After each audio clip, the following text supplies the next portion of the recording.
Glória a Deus. Às vezes a gente fica preocupado ouvindo como se propaganda, né? A gente conhece tanta propaganda enganosa que tem por aí, gente que fala que é bom e o negócio não é bom, fala que a água está quentinha e a água está gelada, né? Eu me lembro uma vez a gente fez aqui um culto aqui na igreja e no culto a ideia era fazer uma espécie de uma sketch. Eu acho que é sketch que fala, é um teatro reduzido, né? Um pedacinho ali. E era para ser engraçado. Mas eu acho que não foi, não, irmão.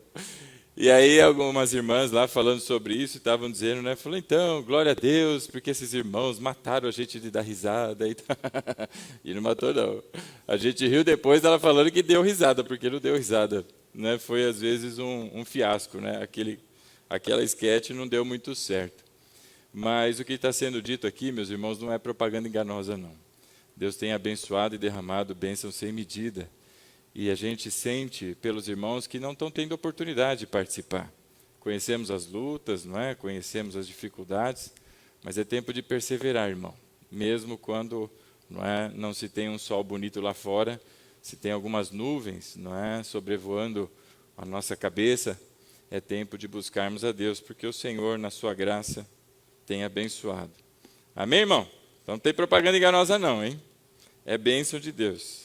Eu vou pedir aos irmãos que abram comigo sua Bíblia, na segunda epístola de Paulo aos Tessalonicenses, no capítulo 2. 2 Tessalonicenses 2.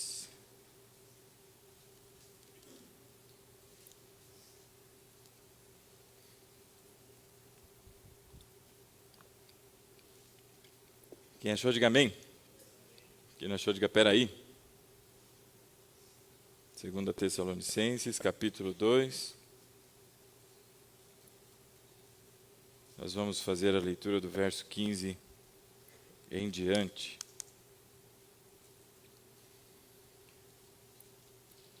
Segunda Tessalonicenses 2, verso 15, assim diz a palavra do Senhor.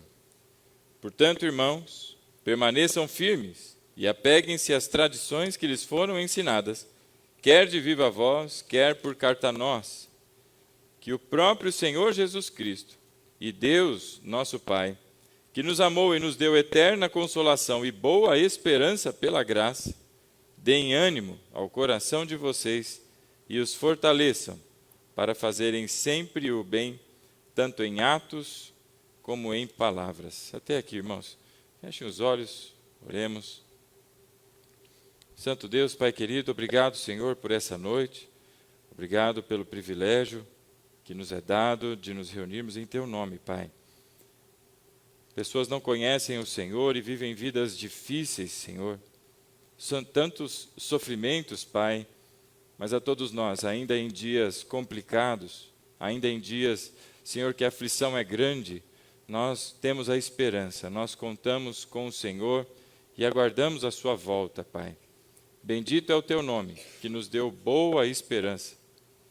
Obrigado, Senhor, fica conosco, que o Senhor tranquilize o nosso coração e que possamos todos ouvir atentamente a Tua voz. É o que oramos desde agora e agradecemos em nome de Jesus. Amém. Amém, irmão? Glória a Deus. Meus irmãos, eu não sei quantos já ouviram falar de um relógio. O relógio ele é chamado do fim do mundo. Não é o Rolex, que alguém foi roubado aí, e um Rolex de 3,5 milhões de reais, sei lá. Não é este.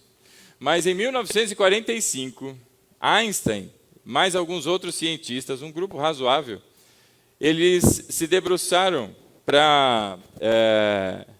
acho que foi o meu nariz. Eles se debruçaram para estudar e criaram um indicador. E esse é o indicador do fim dos tempos. Em 1945, começaram ali a criar um algoritmo, uma espécie de uma formuleta estatística lá. O irmão Fábio certamente entende tudo isso, né, irmão? Aleluia. E na época, eles concluíram que o mundo, considerando pragas, considerando catástrofes, considerando a situação geopolítica, questões militares, somando uma série de fatores, eles concluíram que o mundo estava a 17 minutos do fim do mundo. Eles criaram um relógio que marca da 0 hora, não é, ou do primeiro minuto até a 0 hora, contando as 24 horas. E na conta, em 1945, faltavam 17 minutos. Imagina a frenesi que não causou Albert Einstein, já famoso na altura, não é? Dizendo que o mundo tinha 17 minutos. Claro que não são 17 minutos corridos de um tempo de um relógio, mas para demonstrar que para chegar à meia-noite, ou seja, o fim de todas as coisas, não é? Estava bem perto, faltando 17 minutos. Bom, a intenção deles era mostrar ao mundo que precisava ter muito mais tolerância, mostrar ao mundo que precisava ter muito mais cuidado com questões ambientais e vários outros fatores, mas também indicar que essa guerra nuclear, essa corrida nuclear, não é, poderia trazer um fim traumático para a humanidade. Einstein, apesar de judeu, me parece que ele não cria lá tanto assim em Deus, ou sim, ou não sei. Não o conheci pessoalmente, não tive essa oportunidade. Mas o fato, meu irmão, é que esse relógio foi atualizado em 2023. Recentemente, não é? No ano passado, outros cientistas capacitados, gente que realmente conhece dessa coisa, né? Fizeram os cálculos e somaram as coisas lá e atualizaram. Bom, você talvez tenha visto essa notícia, porque foi assim que eu tomei conhecimento desse relógio, né? Veio uma notícia. Com a atualização, meus irmãos, estamos em 2024, certo? Não errei o ano. Aleluia. Cerca de 79 anos depois que Einstein fez esse negócio. Construiu junto com aqueles outros colegas cientistas. E de 17 minutos, a conta agora aponta para 90 segundos para o fim do mundo. 90 segundos. Demonstrando que as crises mundiais, a Rússia saindo daquele acordo de não produzir armas nucleares e tudo mais, colocava o mundo cada vez mais próximo do seu fim. Algumas pessoas se desesperaram, outras não estão nem aí, achando que de fato o mundo não acaba, mas a verdade é que muitos se esquecem que existe um soberano. E este não é soberano de nação, ele é soberano do universo. O Rei de toda a glória, o Senhor Criador dos céus e da terra. E Ele sim tem um momento para este fim do mundo, Ele sim tem um tempo em que todas as coisas como nós conhecemos hoje terá o seu fim, todas elas terão o seu fim. E este dia, e este momento, meus irmãos, ele não pode ser calculado. Muitos caem no risco de tentar calcular, como Einstein, como muitos outros, na década de 2000, na virada do ano 2000, não é? Do milênio, porque nós estamos em qual século agora, irmão? 21 ou 22? 21, século 21, certo? É isso aí, fiquei com dúvida para falar. Século 21, e nós estamos vendo tantas situações que o mundo tem enfrentado, não é? Mas na virada de 1999, quem é do século passado como eu, deve se lembrar que o mundo entrou em parafuso, achando que os sistemas iam parar todos eles. Eu vivi o bug do milênio, não é? Isso cheira naftalina já, é história, talvez, de quem estuda a informática. Eu vivi isso aí. E as pessoas desesperadas, muitos anunciaram o fim do mundo, seitas e outros lugares, pessoas se reuniram, gastaram todas as suas propriedades, porque entendiam que era o fim do mundo, e falaram, bom, no primeiro dia do ano de 2000 não vai ter mais nada mesmo, então vamos torrar tudo e viva la revolução. E caíram, não é, na farra. Chegou o primeiro dia de janeiro de 2000, nada aconteceu. Segundo dia, terceiro dia, 2024. E os desavisados que fizeram essa tragédia de vender tudo, talvez estejam pagando contas até hoje. Mas outros, por infelicidade, ouviram barbaridades do tipo, alienígenas estão vindo nos buscar, tome isto aqui e você vai se encontrar com alienígena. Suicídios coletivos, suicídios em massa. Meus irmãos, a humanidade ela carece bastante na sua espiritualidade. E aqueles que não encontram a porta, que não encontram o caminho, estão dando ouvidos a tantas barbáries. Parece tão distante da gente, não é? Faz 24 anos que essas pessoas cometeram suicídio achando que o mundo ia acabar. O fato, meus irmãos, é que a Bíblia nos explica como há de ser esse tempo, nos dando indicação dos sinais. E nós, como bons leitores, não só do texto sagrado, mas também do tempo, temos capacidade, porque o Senhor nos deu indicadores. Não é um relógio do fim do mundo dizendo que faltam 90 segundos, mas são indicadores do Senhor sobre o tempo e as condições. E o texto de 2 Tessalonicenses, no capítulo 2, fala um pouco sobre este período. E eu queria que você mantivesse sua Bíblia aberta na 2 de Paulo aos Tessalonicenses, no capítulo 2. Nós faremos a leitura do verso 1 em diante. A palavra do Senhor diz assim: Irmãos, quanto à vinda do nosso Senhor Jesus Cristo e a nossa reunião com Ele, rogamos a vocês que não se deixem abalar nem alarmar tão facilmente, quer por profecia, quer por palavra, quer por carta supostamente vinda de nós, como se o dia do Senhor já tivesse chegado. Paulo aqui, meus irmãos, ele faz um alerta para a igreja daquele tempo, não é? Há cerca de 2000 e tantos anos atrás, não são 20 anos ou 70 anos, mas cerca de 2000 anos atrás. Porque as pessoas estavam morrendo, sofrendo por causa do Evangelho, grande perseguição se juntava, e qual era a esperança desse povo? Era exatamente a volta de Jesus. E estava sendo pregado que ele voltaria. O Senhor Jesus veio e ele volta para buscar a sua igreja. Então as pessoas estão esperando. E aí vem os aproveitadores, vem os falsos profetas, vem aqueles que são desavisados e tantos outros, anunciando, não, é chegado o tempo é próximo. Pessoas que já naquela época mandavam cartas falsas com a assinatura do apóstolo Paulo, com a assinatura dos outros apóstolos. Havia já corrupção naquele tempo, meus irmãos. Não é só nos dias de hoje e não é só no Brasil, não é? Então ele diz assim, não é? Irmãos, quanto à vinda do nosso Senhor, Jesus Cristo, ou seja, a sua volta, porque Jesus volta, amém? Essa é a esperança de todo cristão. O Senhor Jesus volta. E aí ele diz mais, e a nossa reunião com Ele, o momento em que nós nos reuniremos com o Senhor Jesus, essa reunião também é conhecida como arrebatamento.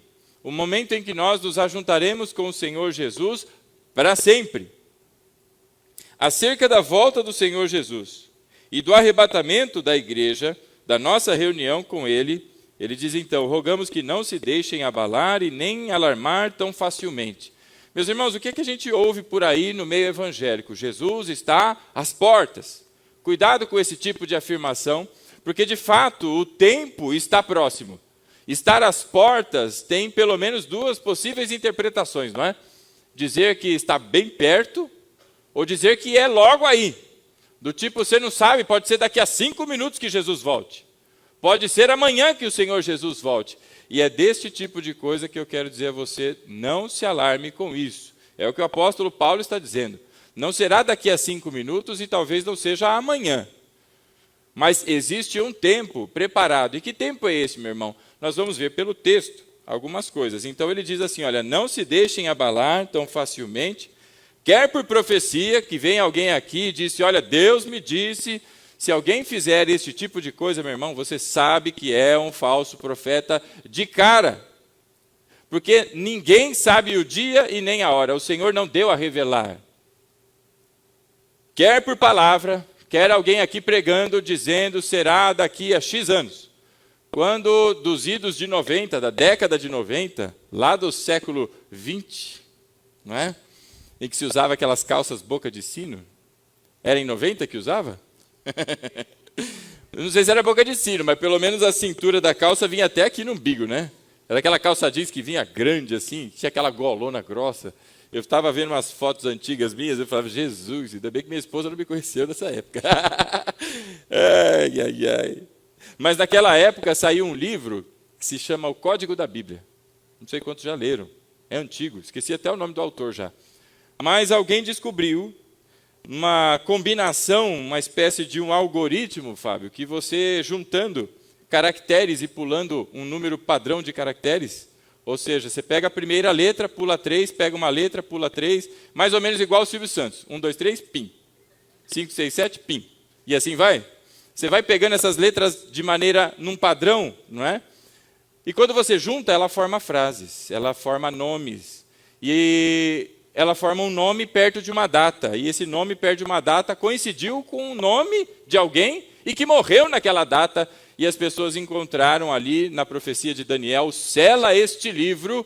E aí eles entenderam que agora era momento de quebrar o selo, porque havia um código por trás da Bíblia. Meus irmãos, esse efeito, se você pegar uma lista telefônica, que também cheira naftalina, né? Quem é que tem lista telefônica em casa? Se você pegar um texto muito grande e fizer isto, você vai encontrar padrões e que vão ter, não é, como é que chama? Quando é muito parecido, mas não é igual? Esqueci o nome estatístico disso. Mas quando você compara dois eventos que são muito semelhantes nas suas curvas, mas que não tem relação nenhuma entre um e outro. Então, na década de 90, tinha aí uns doidos dizendo, não, tem o código da Bíblia. Pode procurar, que tem 2 livros ainda sobre isso. Eu tenho os 2. Eu fui curioso e fui ler. Então, Paulo diz, olha, quer por palavra, quer por carta supostamente vinda de nós, ou seja, os falsos profetas, aí as fraudes, como se o dia do Senhor tivesse chegado. Na Almeida Corrigida e Fiel não está se tivesse chegado, está como se estivesse por perto ou por chegar. A palavra aqui no grego dá as 2 conotações e elas estão as 2 corretas, não é? E Paulo está dizendo, não é nada disso não, irmão. Verso 3. Não deixem que ninguém os engane de modo algum. A quem está a responsabilidade de não ser enganado? Paulo está dizendo, não deixe que ninguém vos engane. Como? Sendo instruído, né, irmão?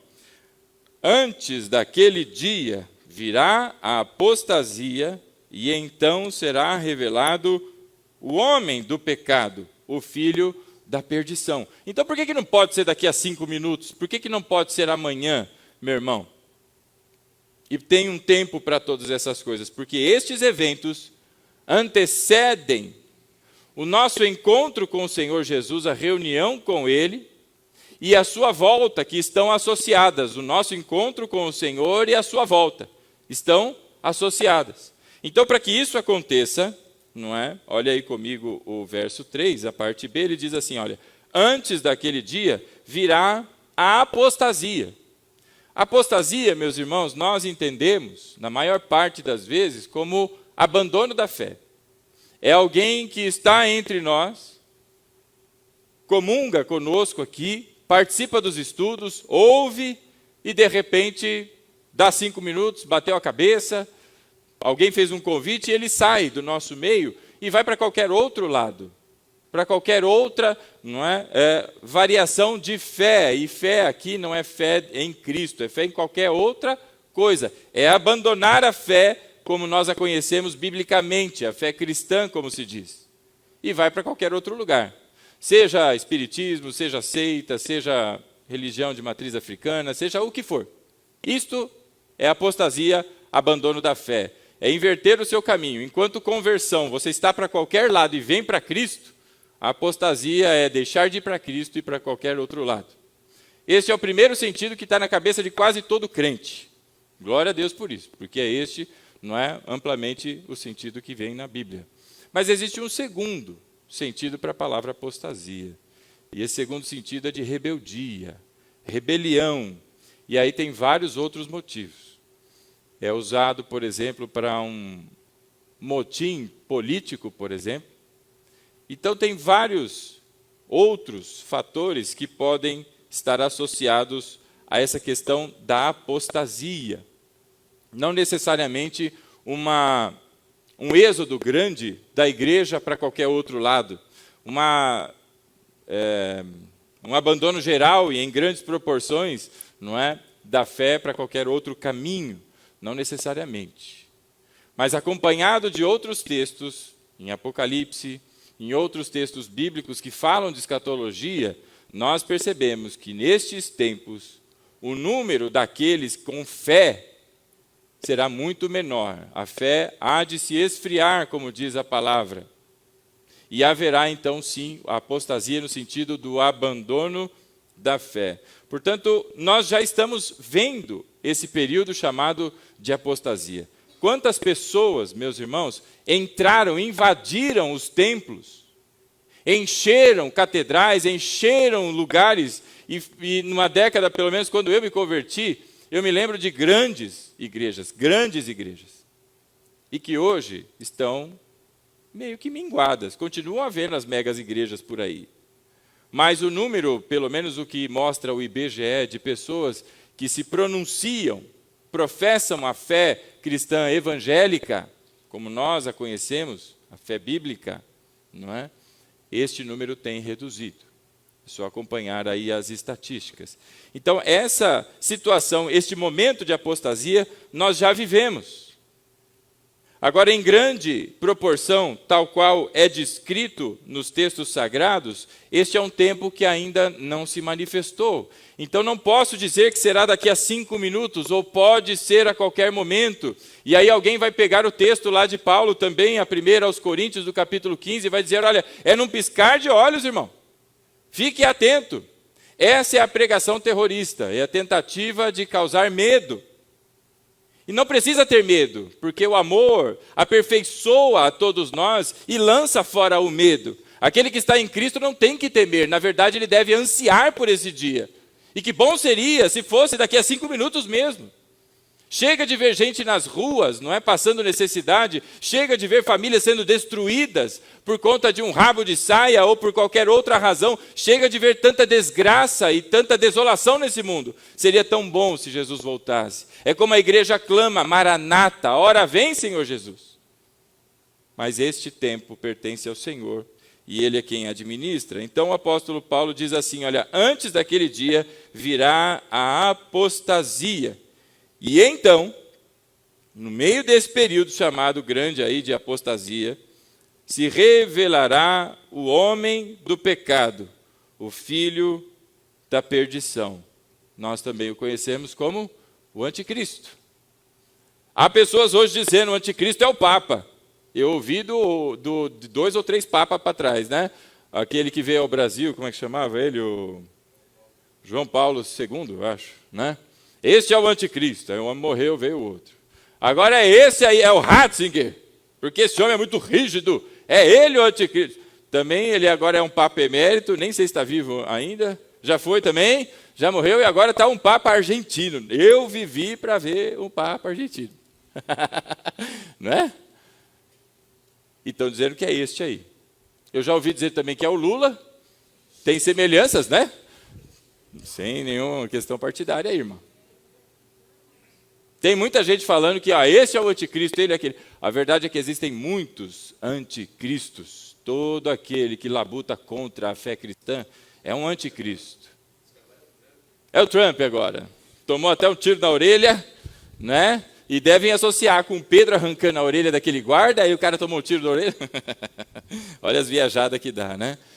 O fato, meu irmão, é que haverá um que se levantará de maneira diferente. E é o que o apóstolo Paulo está explicando aqui. Não são pessoas que vão contra a fé cristã, mas há de vir o filho da perdição. E ele não vem de maneira simples, mas ele vem, então, imbuído de poder, e muito poder. Olha aí o verso 4. Este, o filho da perdição, ele se opõe e se exalta acima de tudo o que se chama Deus ou é objeto de adoração. Então ele se exalta. Quando ele se manifestar, ele vai se autoproclamar na sua soberania, no seu poder, supostos, não é? E falsos poder e soberania. É assim que ele vai se apresentar. Eu pelo menos não vi até agora nenhum desses que foram citados aí como anticristo se apresentando ou rogando divindade para si. Mas vão esbravejar, não é? Demonstrando que eles são poderosos, não é? E eles vão contra tudo o que se chama Deus. E cuidado aqui, meu irmão, porque se você for a um grupo de muçulmanos, eles também chamam Deus, não é? O Alá para eles lá é Deus. Se você for falar com outros de outra fé aí, enfim, são tantas ali, Todos eles, cada um, falam da sua entidade como Deus. E aqui, quando se diz que se levanta contra Deus, é contra o Deus da Bíblia. O único e verdadeiro Deus, o Deus com D maiúsculo, o Criador de todas as coisas, vai se levantar contra o Senhor. E o que é que nós estamos vendo acontecendo nestes últimos dias? Falávamos no domingo passado sobre aquela vergonha que foi a abertura das Olimpíadas na França.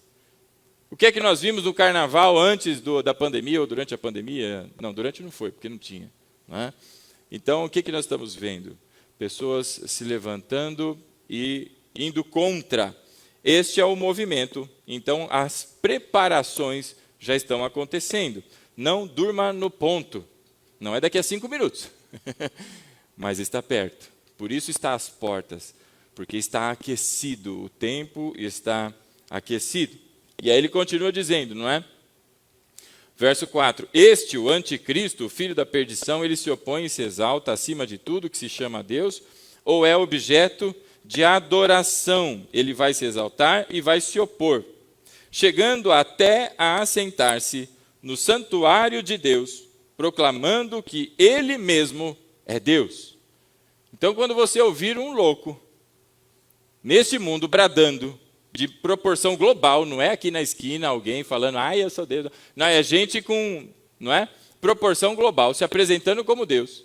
E olha o que Paulo diz aqui, olha, que ele vai se assentar, ele vai chegar a este ponto, de assentar-se no santuário de Deus, e o santuário é um apontamento para o templo lá de Jerusalém. Está dizendo sobre o templo reconstruído de Salomão, aquele mesmo templo que foi destruído, e agora, não é esse que tem aqui no templo de Salomão não, tá, irmão?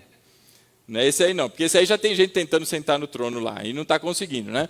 Mas vai vir este sim, e vai sentar no trono lá, não é? Em Jerusalém. Portanto, o trono foi reconstruído? Aliás, o trono não, o templo foi reconstruído, irmão? Se você for lá, o que é que tem lá? O que os judeus fazem lá?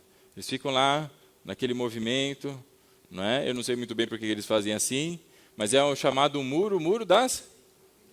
Isso mesmo. Então você tem boleto para pagar, irmão? Você vai lá naquele muro e fica... Não é? Tem templo ali? Não tem. Então como é que pode ser daqui a 5 minutos? Percebe, irmão? As pessoas precisam aprender a observar o texto sagrado.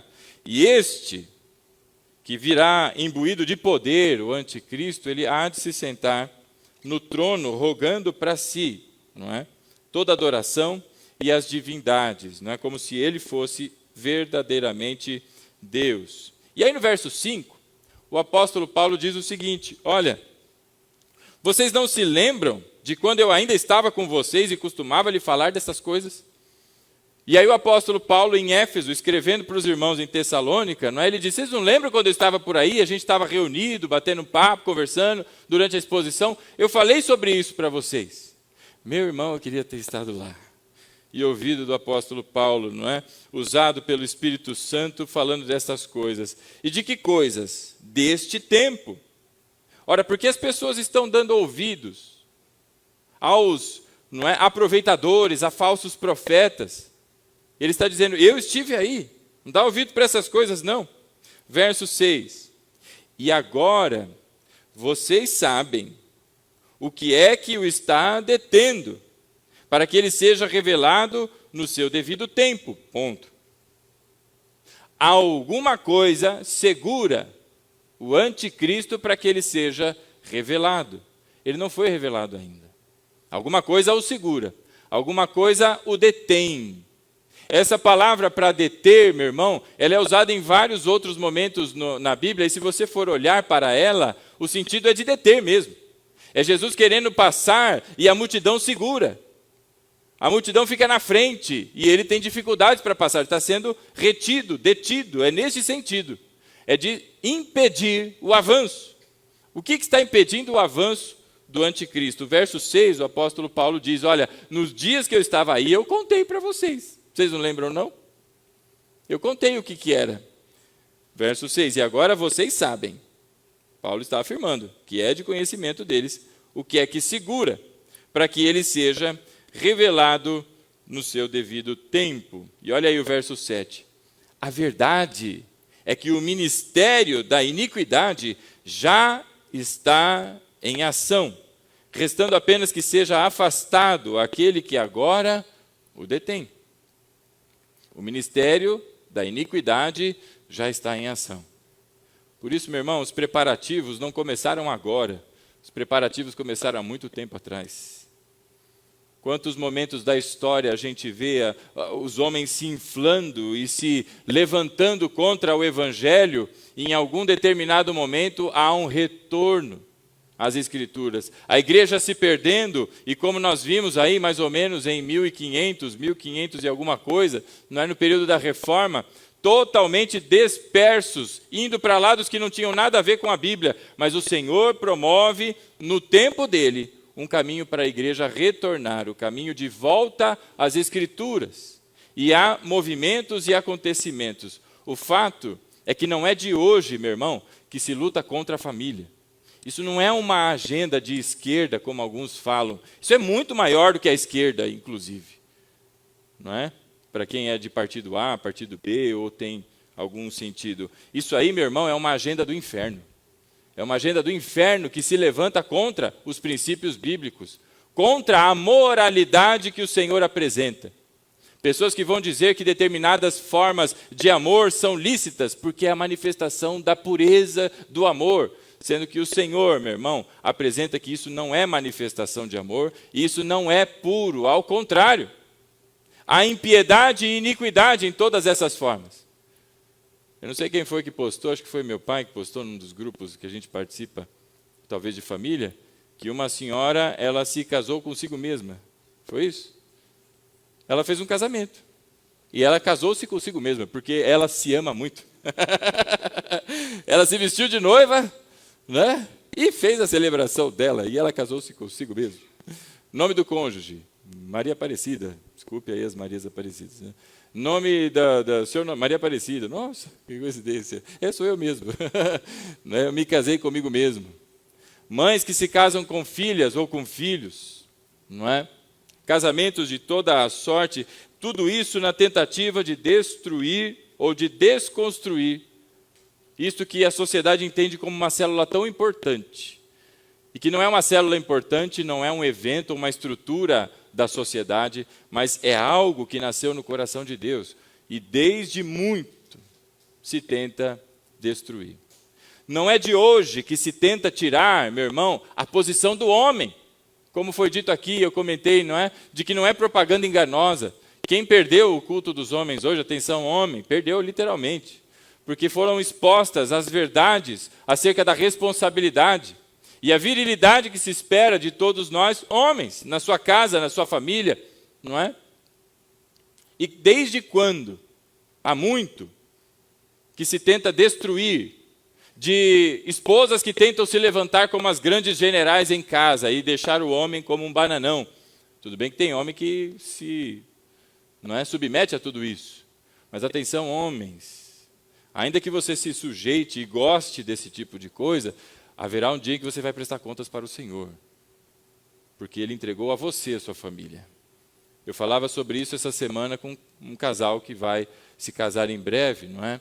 Quando Eva comeu do fruto, vocês se lembram, nada aconteceu. Agora, quando Adão come, os olhos dos dois se abrem.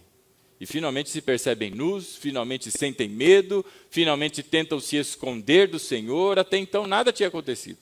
Eva já tinha cometido o pecado, mas nada havia. Agora, quando se tem uma quebra de aliança, finalmente os olhos se abrem. É por isso que agora nós não confiamos em nós, porque nós somos descendentes do primeiro Adão. Mas quem nasceu de novo agora confia na aliança que foi feita com o último Adão, com o Senhor Jesus Cristo. E é por isso que esta não se quebra, porque ele não conheceu o pecado. Ele é o justo que pagou por todos nós, para que nós pudéssemos hoje ter vida. E é por isso que nós esperamos em Cristo, e não confiamos na força dos nossos próprios braços. Mas não é de hoje, meu irmão, que se tenta desconstruir a família, fazendo com que a mulher seja cada vez mais oprimida e olhe para o casamento como uma tortura, em vez de um lugar de aconchego, de descanso, um lugar de delícia com a sua família. Há quanto tempo que você escuta sobre isso? Recentemente, não é? As estatísticas ficaram muito iguais entre divórcios. divórcios de pessoas que não professam a fé cristã e divórcios entre pessoas que professam a fé cristã. Isso há pouco tempo atrás, não muito tempo atrás, havia um grande, não é, degrau entre um e outro. Agora são muito parecidas, porque essas coisas têm entrado na igreja. E não só têm entrado na igreja, mas tem muitos que estão na igreja e que não são da igreja, fazendo parecer com que, não é, o Senhor não está trabalhando, o Senhor não cuida das famílias. É essa a tentativa do diabo, fazer com que você perca a confiança e a dependência de Deus, como se não funciona. Não funciona, você está perdendo o seu tempo aí, não é? Você devia fazer igual aqueles doidos lá de 1999. Vende tudo que você tem, meu irmão, e farreia, porque mais dia, menos dia você vai morrer.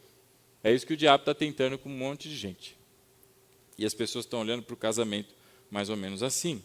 Então vem o verso 7, olha aí. A verdade é que o mistério da iniquidade já está em ação, restando apenas que seja afastado aquele que agora o detém.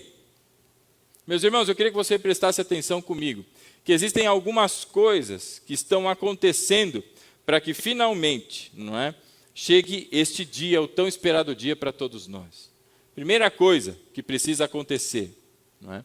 Romanos, no capítulo 11, vai dizer que o Senhor, a partir de Cristo, Ele agora abre espaço para os gentios, para que os gentios sejam enxertados na oliveira verdadeira. Foram arrancados da oliveira brava e foram enxertados na oliveira verdadeira. O nome disso, meu irmão, é reconciliação. E no capítulo 11, eu queria que você fosse comigo até lá, Romanos, no capítulo 11.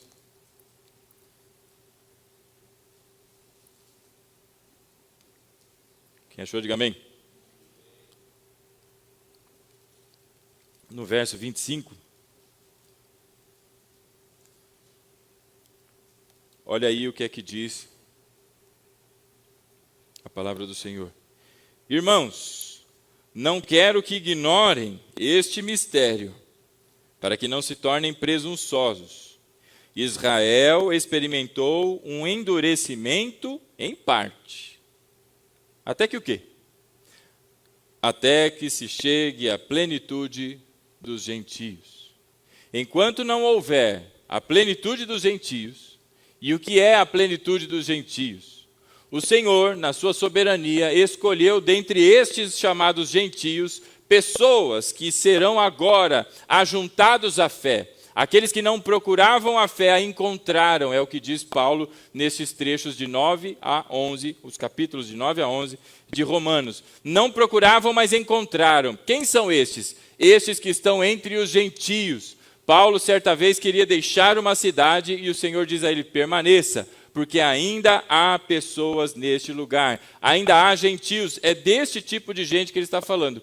Então, até que se complete este período que Deus coloca para os gentios, você e eu, quem não é descendente de judeu, não é? E que se cheguem à fé, alcancem a fé pela pregação da palavra, até que este período não acabe, este é um predecessor para que o Senhor Jesus volte. Ele não vem de maneira desordenada, mas existe um plano, o plano de redenção traçado e que a Bíblia apresenta. O segundo ponto que vimos é a apostasia, voltando lá para 2 aos Tessalonicenses. O terceiro ponto que nós vimos é o levante deste homem chamado filho da perdição, filho da iniquidade, o anticristo. Pelo menos 3 eventos que precisam acontecer para que finalmente volte o Senhor Jesus. E diante disso, meus irmãos, o que vem acontecendo? O que o mundo, não é, tem visto? Nós temos visto os inimigos do Senhor sendo um após outro derrubado. Um após outro. Até que não sobre mais nenhum inimigo. Qual é o primeiro inimigo? Ou dentre os inimigos, eu quero citar um para você. Você tem espelho na tua casa? Tem uns irmãos que parece que não tem, que vem para a igreja assim, né? Com os cabelos. Estou brincando. Você tem espelho na tua casa, irmão? Quando você olhar para ele, você vai ver um ex-inimigo. Se você está em Cristo, você está vendo um ex-inimigo de Deus. A Bíblia fala que nós estávamos afastados, éramos distantes, éramos inimigos de Deus, mas o Senhor, nos reconciliou consigo mesmo por meio de Cristo. Então os inimigos estão sendo depostos, estão caindo um pós outro. E o primeiro deles que eu queria que você visse comigo, veja lá em Colossenses, meu irmão, no capítulo 1. Volte aí algumas páginas. Colossenses, no capítulo 1. Acompanhe comigo o verso 22.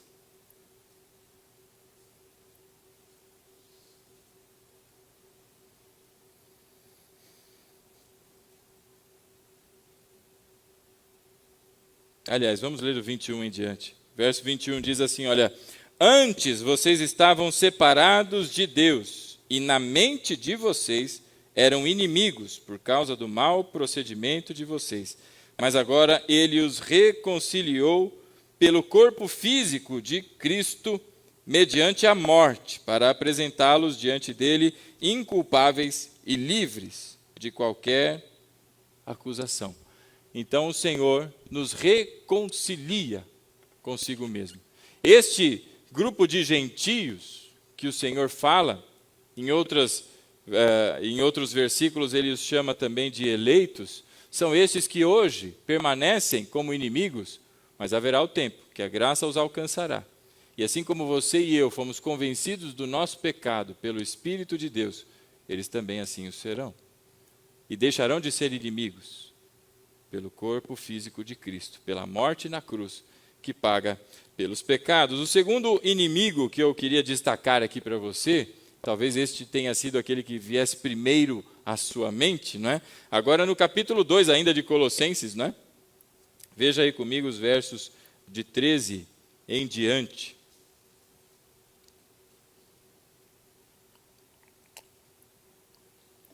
Verso 13, não é, do capítulo 2. Quando vocês estavam mortos em pecados e na incircuncisão da sua carne, inimigos ainda, Deus os vivificou com Cristo. Nesse estado de inimizade, nesse estado de morte, Deus o vivificou em Cristo. Foi o Senhor quem fez essa obra. Ele nos perdoou todas as transgressões. Verso 14. E cancelou a escrita de dívida que consistia em ordenanças e que nos era contrária. Ele a removeu, pregando-a na cruz. E olha aí o verso 15. E tendo despojado os poderes e as autoridades, fez deles um espetáculo público, triunfando sobre eles na cruz. Toda a autoridade que se levantou contrária, humana e celestiais, todas elas foram despojadas na cruz. Foram vencidas na cruz. Tornaram-se espetáculo público para a sua vergonha. Olha aí o verso 15. Fez deles espetáculo público e sobre eles triunfou aonde? Na cruz, irmão. Por isso a camisa do nosso irmão ali está consumado, tetelestai no grego, que quer dizer o quê? A obra está completa e consumida aonde? Na cruz. Ele paga pelos nossos pecados, meu irmão, e ressuscita ao terceiro dia para nossa justificação, como a palavra nos ensina. Então, o segundo inimigo que foi vencido, meu irmão, aqui que eu estou a citar, não pense numa ordem, são esses poderes e autoridades, não é? As potestades, diabo, demônios e todos que tentavam e pensavam ter poder ou autoridade para segurar o Senhor Jesus. Todos eles foram vencidos. Onde que foram vencidos? Na cruz. Qual é a glória então de Cristo, meu irmão? É a cruz. Ele veio para isso, para morrer por todos nós, não é? E nós vimos aí então dois inimigos, e existe um terceiro inimigo que está para ser vencido.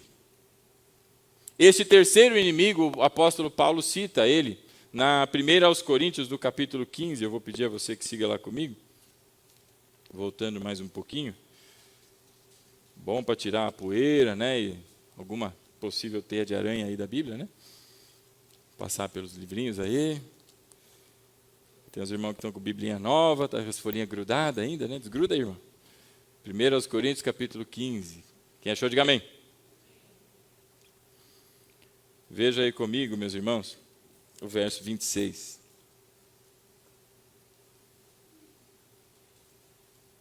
O que é que está escrito aí? E o último inimigo a ser destruído É a morte. O último inimigo a ser destruído é a morte.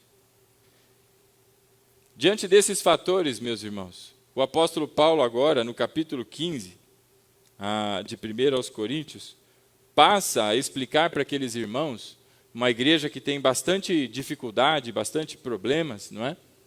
Ele passa a explicar para aqueles irmãos, entre tantas coisas, entre como se deve celebrar a ceia, entre questões de casamento, tantos pontos o apóstolo Paulo traz nas suas epístolas aos Coríntios, não é?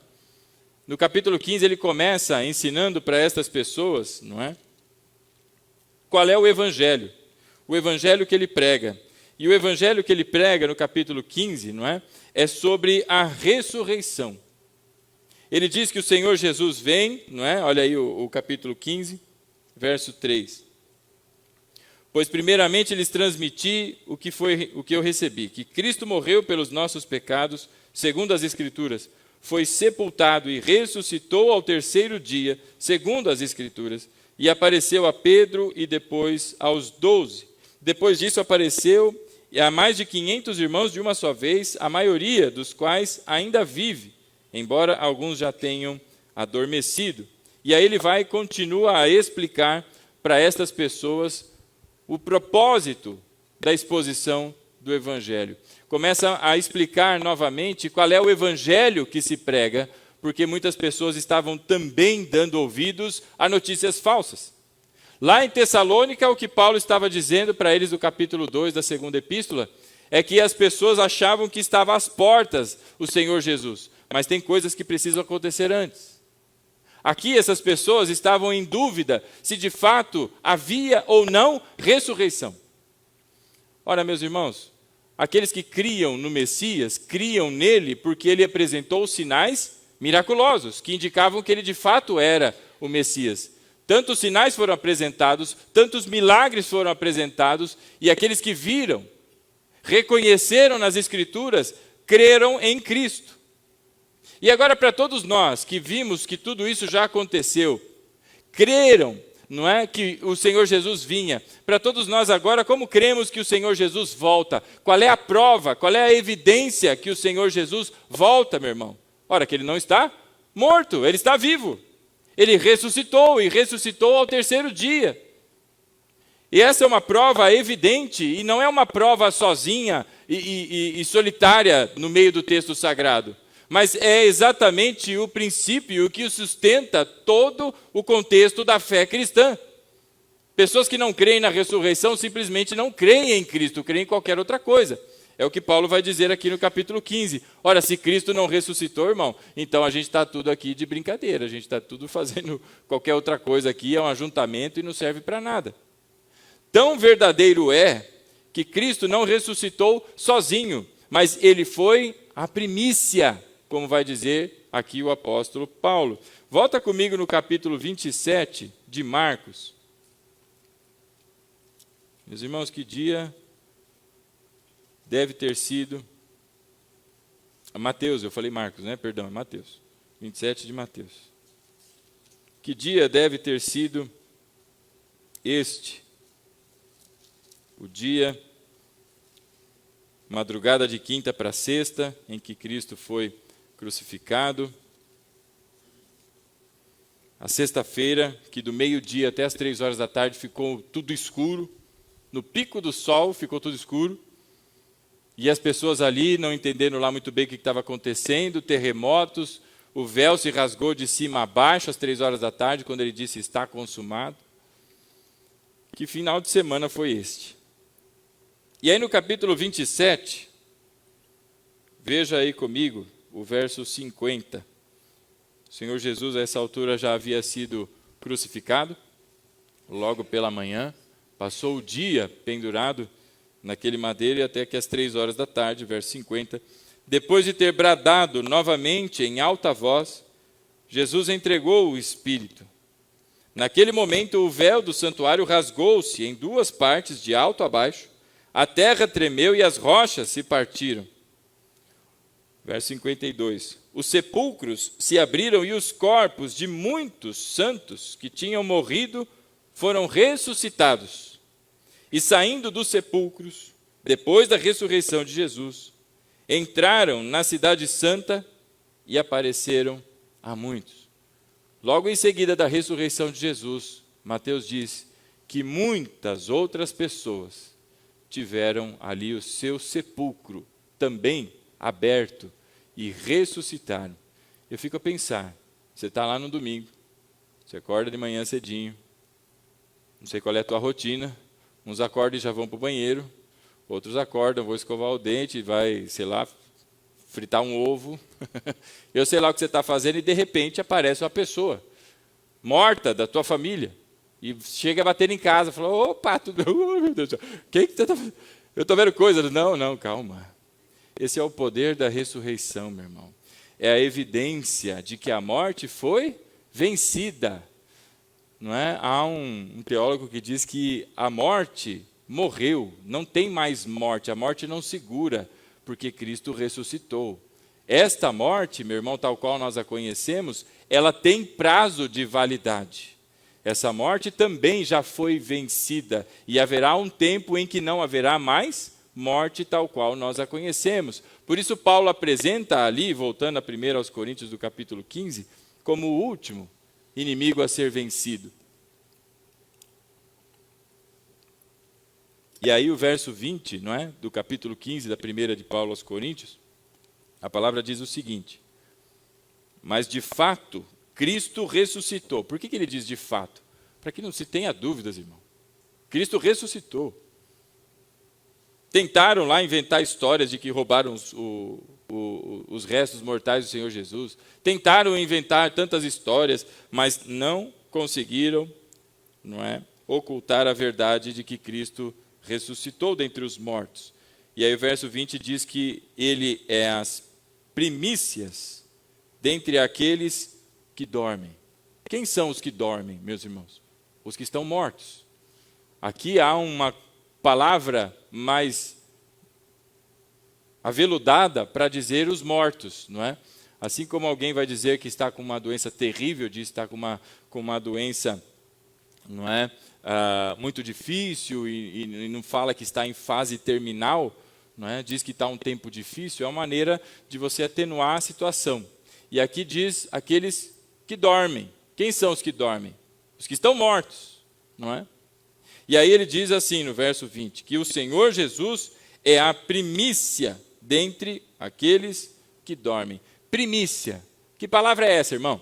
É uma palavra do mundo de quem planta e colhe, não é? Quem é do mundo do agro. Eu não tive a oportunidade de trabalhar numa fazenda, não conheço muito bem os protocolos e procedimentos, mas quem entende de plantação, o que é primícia? São os primeiros frutos. É aquilo que nasce primeiro. Nasce do quê? Daquilo que foi semeado. E como é que se semeia? Você abre a terra, põe uma semente e fecha a terra. Brota e sai o fruto. Quem é a primícia aqui? Onde que foi semeado? Quem são os que estão semeados? Ora, todos os que morreram crendo em Cristo. São sementes que estão num terreno. Que terreno que é esse? É o cemitério, irmão. Estão todos lá, semeados. E o Senhor Jesus é o primeiro dos frutos, e o fruto é bom, o fruto é maravilhoso, é o Senhor Jesus que ressuscitou. E isto garante o quê? Garante a colheita. Se o fruto fosse ruim, meu irmão, a colheita estava perdida. Mas o fruto é bom, é maravilhoso, é o Senhor Jesus. Então ele é o primeiro daqueles que dormem. E aí o apóstolo Paulo, do verso 21 em diante, vai trazendo aqui mais informações. Por que nós estamos lendo o capítulo 15, meu irmão? Lá em Tessalonicenses, não é? Na segunda, o apóstolo Paulo ele diz o seguinte, que há alguma coisa que está detendo o anticristo. O que é isto que está detendo o anticristo? Há algumas pessoas que vão fazer uma afirmação, que é o Espírito Santo de Deus que segura para que o tempo certo aconteça, e é a partir deste texto, inclusive, que vem a teoria de que o Espírito Santo vai ser tirado da terra depois do arrebatamento e o mundo vai ficar a Deus dará, e não o Deus o nosso Senhor, mas na expressão de dizer que vai ser um caos. É daí que vem o entendimento que o Espírito Santo vai ser tirado da terra, porque ele está detendo. Quando ele parar de deter, quer dizer, foi tirado, agora as porteiras foram abertas e o mal toma conta. Isso é uma teoria, tá? A Bíblia não está falando sobre isso. E aqui nós estamos lendo porque a segunda possibilidade de ser aquilo que está detendo o anticristo é a igreja.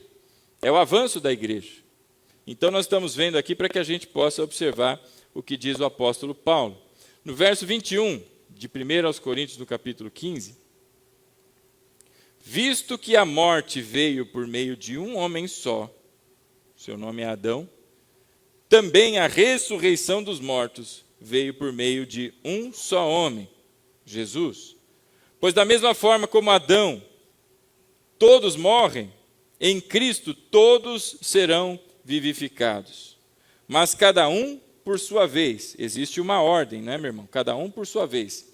Cristo, o primeiro, as primícias.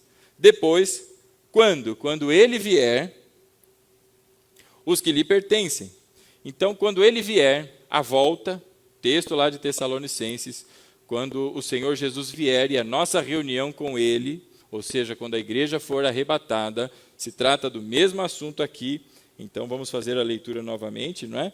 No verso 23. Mas cada um por sua vez. Cristo primeiro. Depois, quando ele vier, os que lhe pertencem.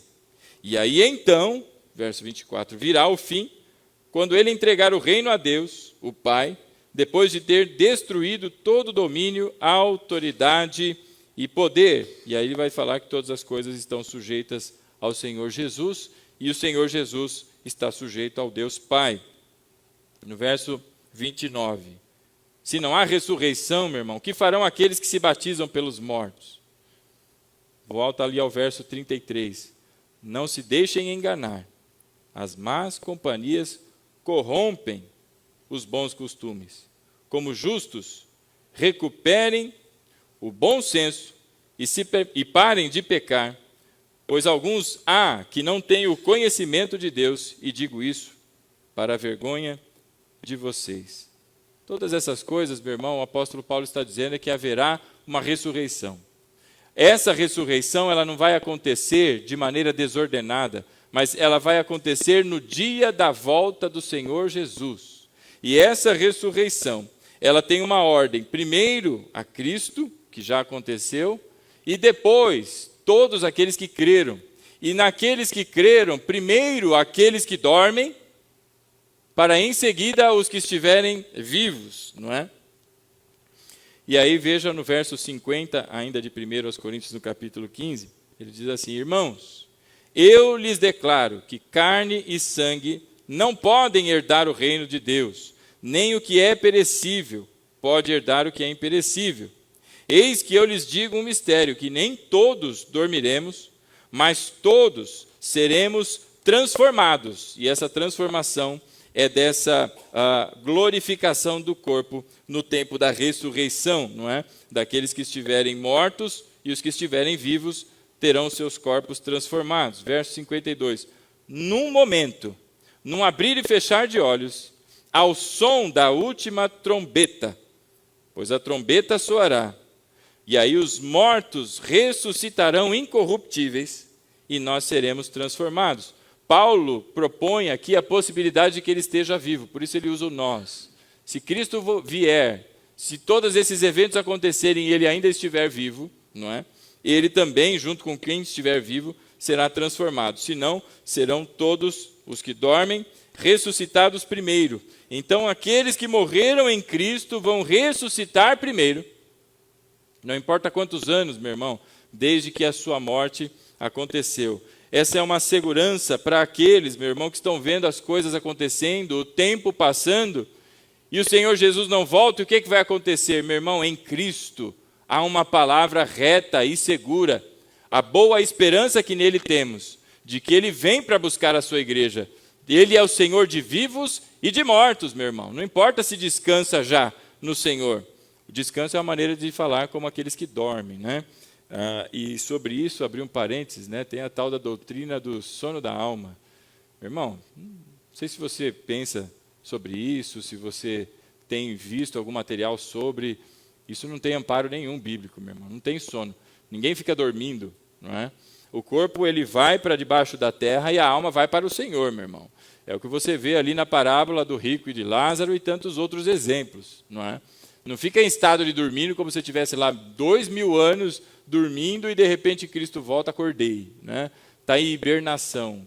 Isso aí é coisa de seitas que tem divulgado, não é? Uma série de doutrinas que não tem amparo bíblico, não tem sono da alma.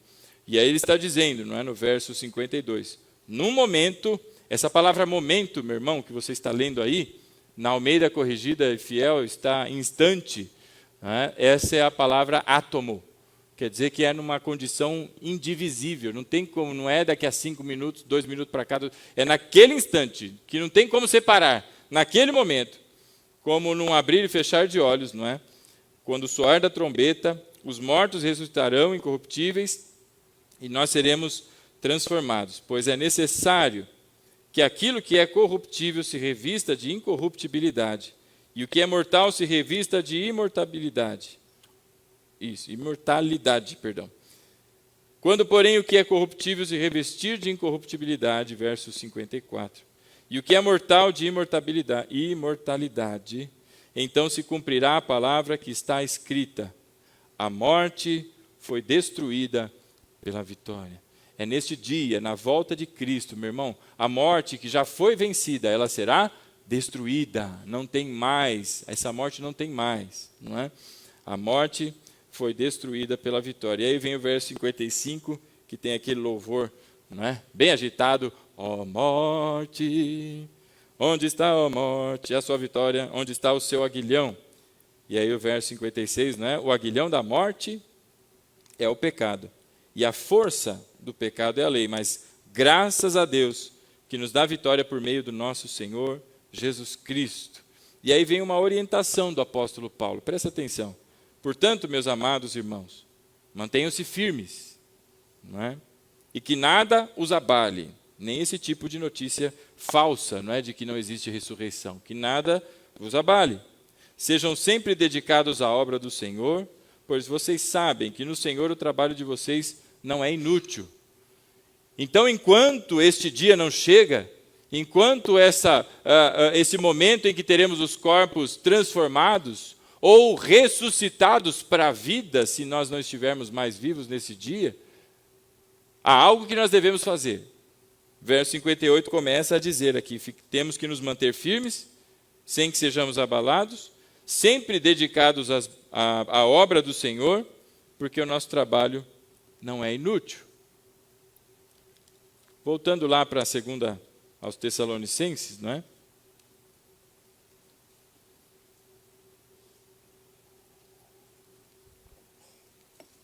Nós vimos que haverá o encontro da igreja com o Senhor.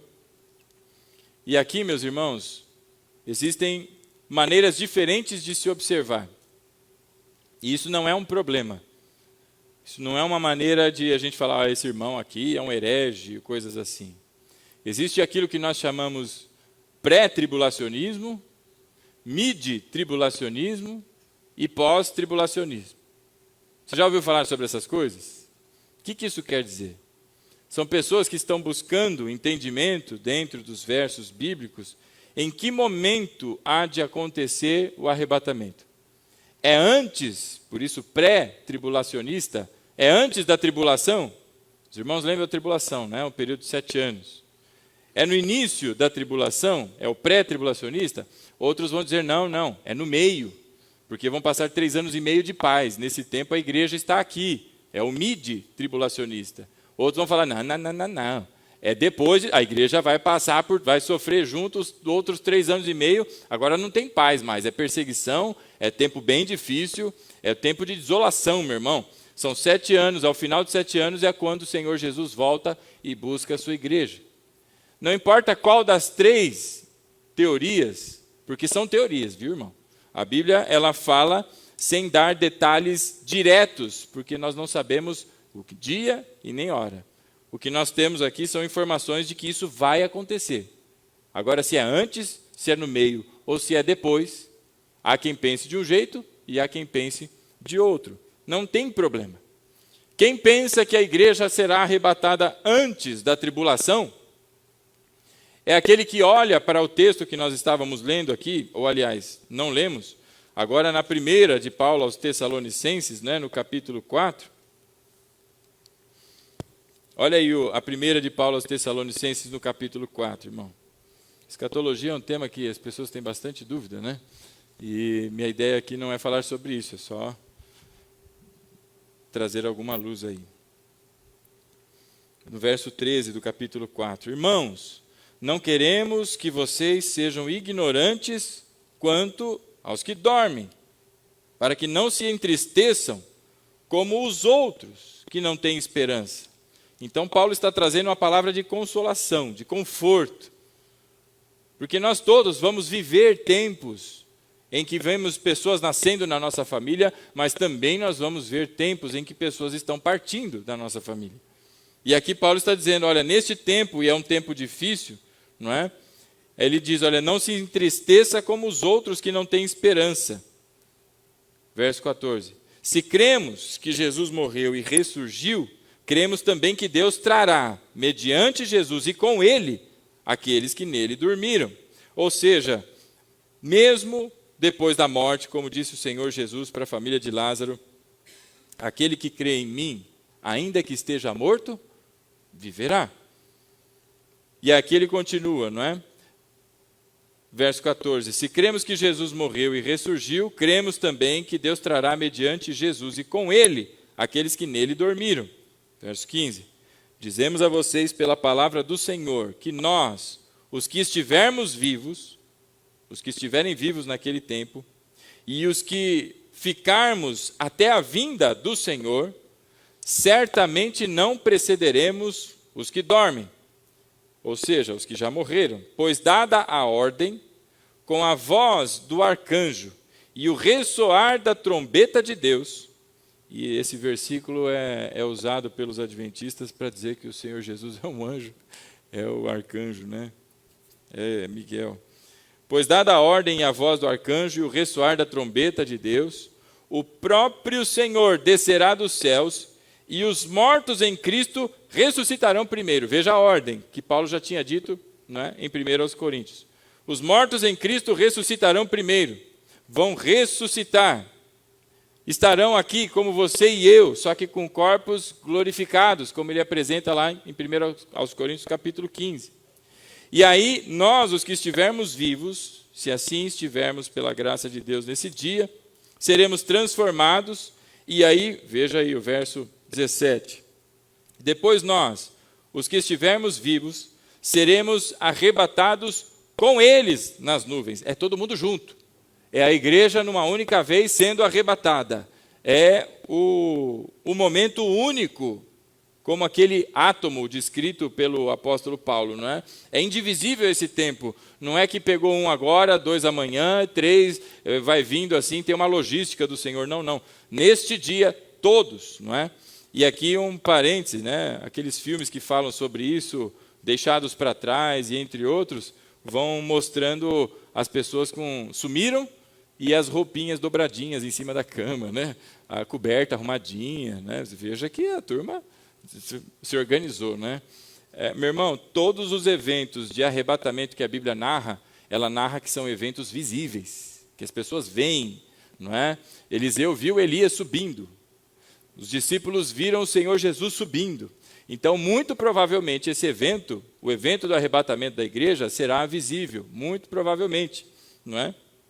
E aí, verso 17, então, nós seremos arrebatados com eles aonde? Nas nuvens, para o encontro com o Senhor nos ares. E assim estaremos com o Senhor para sempre. E aí o verso 18, consolem-se uns aos outros com essas palavras. É isso que dá conforto, essa é a boa esperança, porque ainda que esteja morto, não está perdido.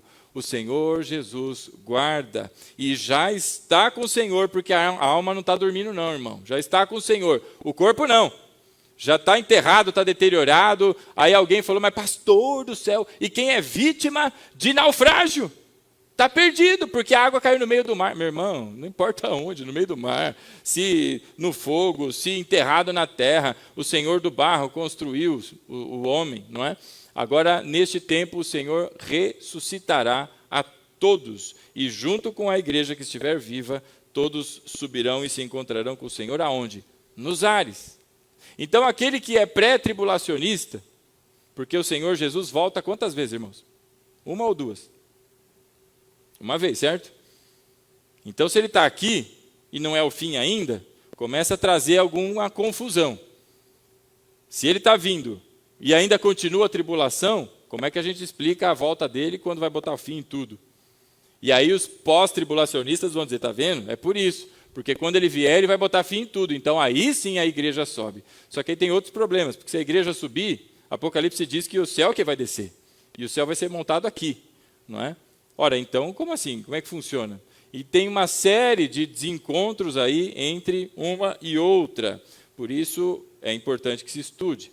Neste texto que lemos aqui de 1 aos Tessalonicenses, no capítulo 4, este encontro com o Senhor Jesus nos ares, ele é traduzido, por quem entende que a igreja sobe antes, como uma cena de casamento. Como assim casamento? Ora, a igreja é a noiva, o Senhor Jesus é o noivo, e ele vem buscar a sua noiva. É uma cena de casamento. Como é que eram os casamentos nos dias, não é, de Jesus? Ora, a esposa ou a noiva, junto com a sua família, junto com aqueles que hoje nós chamamos de padrinhos, amigos e tudo mais, eles saem da casa da noiva e vão caminhando. Não é como pela estrada fora, eu vou bem contente, mas eles vão caminhando. Saíram da casa da noiva. E da casa do pai, o que acontecia? O noivo saía da casa do pai e ia ao encontro da noiva. Então ele ia acompanhado também dos seus familiares e aqueles que são o que nós chamamos hoje de padrinhos, e ia para lá. Então, no meio do caminho, encontravam-se quem? O noivo com a noiva. E aí, quando os noivos se encontravam, o que acontecia? No casamento, como era nos dias do Senhor Jesus. O marido, o noivo, então, pegava a sua noiva e fazia o quê? Ia para a casa da noiva? Não. Ele ia para a casa de quem? Do seu pai. E o que acontecia lá? Então, vai todo mundo agora, volta para a casa do pai. E o que faziam lá? As bodas. Agora é a hora da comemoração. Sabe as bodas do cordeiro? É uma referência a este casamento, a este momento em que agora o noivo, já com a sua noiva, voltaram para a casa do pai, estão todos sentados ali para celebrar o quê? O casamento. Então, aquele que pensa que o Senhor Jesus, não é, vem buscar a sua igreja no início da tribulação, ele está dizendo, o Senhor Jesus não voltou, ele só buscou a igreja. Ele veio até o meio do caminho, a igreja que subiu, eles se encontraram, e para onde eles foram? Como diz aí o versículo de número 11. Depois dos que estivermos vivos, seremos arrebatados com ele nas nuvens, para o encontro com o Senhor nos ares, e assim estaremos com o Senhor para sempre. Então a igreja subiu até o meio do caminho, encontrou com o noivo e volta para o pai. Essa é a visão do casamento. Agora, aquele que é o pós-tribulacionista, que pensa que vai lá no final, que Jesus volta, ele vai olhar para este momento e não vê um casamento aqui. Ele vê a cena de um grande general voltando da guerra, voltando triunfante. Como é que era nos dias, não é, do Império Romano e naqueles tempos em que os soldados estavam voltando de uma guerra e voltando vitoriosos, não é? O que acontecia? Se preparava uma comitiva que ia encontrar-se com os generais, com todos os soldados no meio do caminho, para acompanhá-los na sua entrada triunfal de volta ao império, à cidade e tudo mais. Então eles vão olhar para esta cena e vão dizer, não, é o grande general, é o Senhor dos exércitos vindo montado no seu cavalo branco, e agora ele vem, não é? E a igreja se encontra com ele e volta. E aí começa a vir, não é, as muitas diferenças. Independente se pré, se pós ou se do meio da tribulação, o fato, meu irmão, é que nós todos seremos ressuscitados ou transformados, não é, em corpo se estivermos vivos, porque esta é a fé cristã e nisto não há discussão. Todos convergem para este ponto. E aí voltamos lá para o capítulo 2 de 2 aos Tessalonicenses, não é? O apóstolo Paulo está dizendo aqui que há algo que detém no verso 7. A verdade é que o ministério da iniquidade já está em ação, restando apenas que seja afastado aquele que agora o detém, e então será revelado o perverso, a quem o Senhor Jesus matará com o sopro da sua boca e o destruirá pela manifestação da sua vinda. Então, a vinda do Senhor Jesus, não é? Com um sopro, e quando ele diz o sopro, é com pronúncia de uma palavra, não é? É o sopro da sua boca. Ele destruirá toda a movimentação, não é? Do anticristo, o anticristo, e aí vem o fim. Então, aqui está sendo dito que ele há de ser revelado, e o Senhor Jesus, com o sopro da sua boca, há de destruí-lo. Verso 9. A vinda deste perverso é segundo a ação de Satanás, com todo o poder, com sinais e com maravilhas enganadoras ou mentirosas. Ele fará uso de todas as formas de enganar, da injustiça, para que os que estão perecendo, porquanto rejeitaram o amor à verdade que os poderia salvar. Então eles serão enganados e continuarão a ser enganados, mesmo diante do fato da igreja já ter subido, para quem assim pensa, não é? E mesmo diante do fato da pregação do evangelho, porque Deus assim, verso 11, olha aí, por essa razão Deus lhes envia um poder sedutor, a fim de que creiam na mentira e sejam condenados todos os que não creram na verdade. Qual é o motivo da condenação? Porque não creram na verdade, mas tiveram prazer na injustiça. Aquele que vai para o céu, ele vai porque creu em Cristo, creu na verdade. Aqueles que vão para o inferno é porque não creram em Cristo, não creram na verdade. E aí vem o verso 13, não é? Mas nós devemos sempre dar graças a Deus por vocês, irmãos amados pelo Senhor, porque desde o princípio Deus os escolheu para serem salvos mediante a obra santificadora do Espírito e a fé na verdade. A obra santificadora dos meus braços e a fé que eu tive, não. A obra santificadora que é realizada pelo Espírito e a fé na verdade que vem pelo ouvir e ouvir da palavra de Cristo, que o Senhor promove no coração. Verso 14.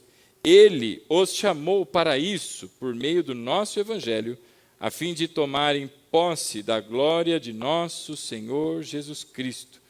Nós fomos chamados para a salvação e para tomarmos posse da glória neste dia glorioso da ressurreição. Se você está em Cristo, foi para isso que Deus te salvou, meu irmão, para que você seja, não é, santo e irrepreensível.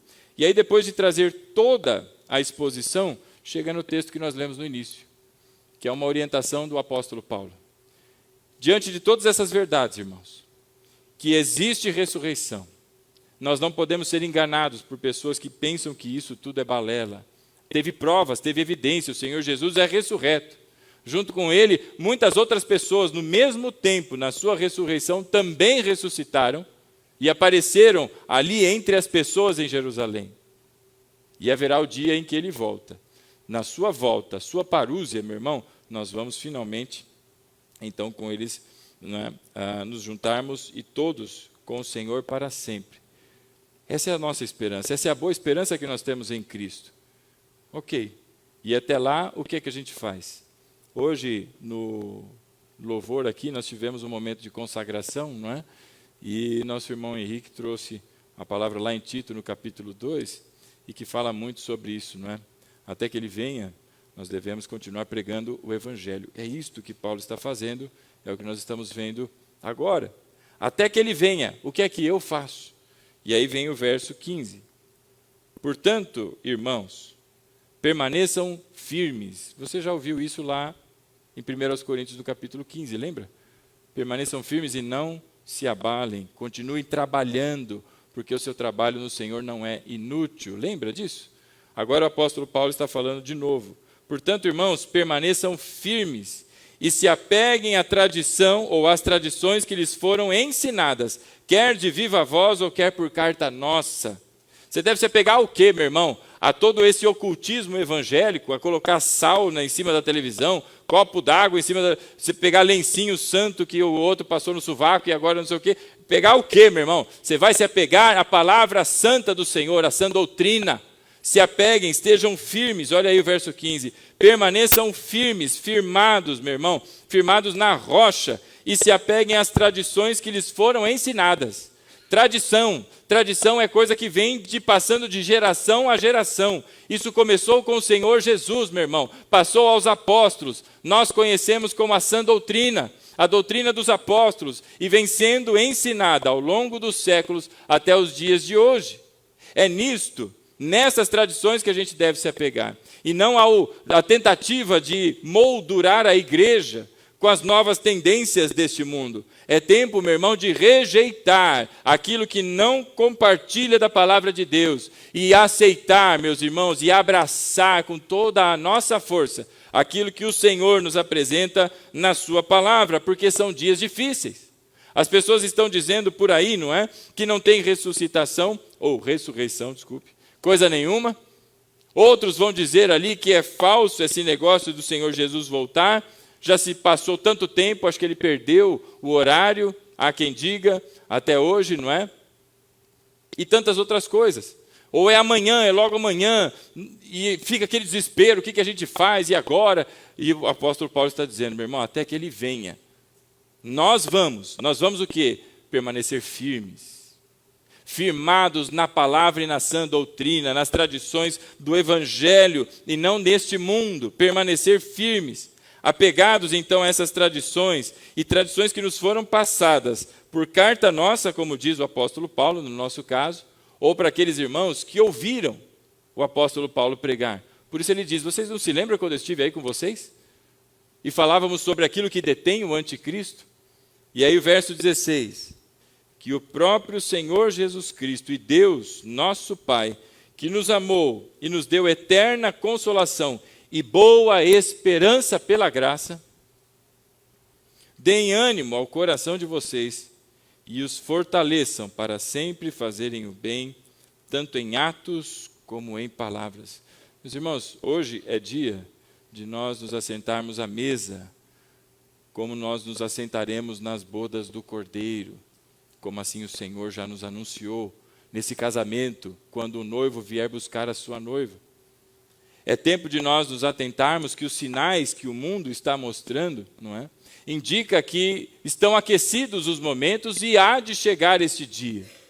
Nós não sabemos quando, mas os indicadores, não é o relógio do fim do mundo, não são os 90 segundos que faltam, mas é o tempo que o Senhor vai mostrando. Olha, você olha para o céu e vê que está ficando escuro, quer dizer que está vindo chuva. Não é? Você olha para a árvore e começa a ver as folhinhas caindo. Quando as folhas caem, é o quê? É outono? É verão? Você consegue discernir o tempo. Então, o Senhor nos dá exatamente este texto para que a gente possa também discernir o tempo. E com que propósito, irmão?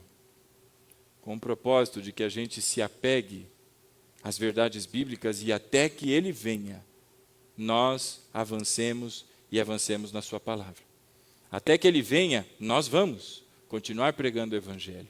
Até que Ele venha, nós vamos continuar a aprender a sua santa palavra para anunciar as verdades e não cair por aí em ondas e ventos de doutrinas e modismos, não é? Que são de tempos em tempos renovados, porque as pessoas se cansam quando não é a verdadeira palavra. Por isso, meu irmão, eu convido você a se colocar de pé nessa noite, para que nós oremos neste propósito, até que o Senhor venha. O que eu devo fazer? Até que o Senhor venha, o que resta para mim e para você? Dar ouvidos a todas essas doutrinas falsas e tudo o que o mundo tem apresentado? Não. Mas a todos nós cabe nos afirmarmos na santa e verdadeira palavra, deixarmos o tempo de meninice, e como diz a palavra do Senhor em Tito, lá no capítulo 2, e foi lida aqui hoje, não é? Anunciar o Evangelho, porque mais tempo e menos tempo o Senhor voltará para buscar a todos nós, e nesse dia glorioso, não importa se antes, no meio ou depois, o fato é que passaremos a eternidade eternidade com Ele.